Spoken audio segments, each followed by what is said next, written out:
Today we have the 2020 Mercedes-Benz C-Class. This is a hybrid diesel vehicle. It has done just under 75,000 miles with an automatic transmission.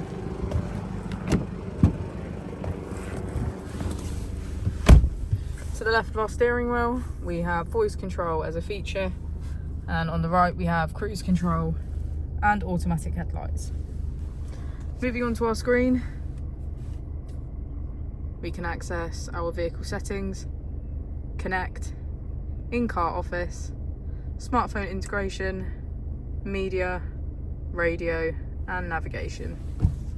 If we put the vehicle into reverse, we can see that it comes with a 360 degrees camera with parking sensors. Just below we have our AC with heated seats on either side. As we go into the back of the vehicle, we can see that it has a full leather black interior and get a good view of our panoramic roof.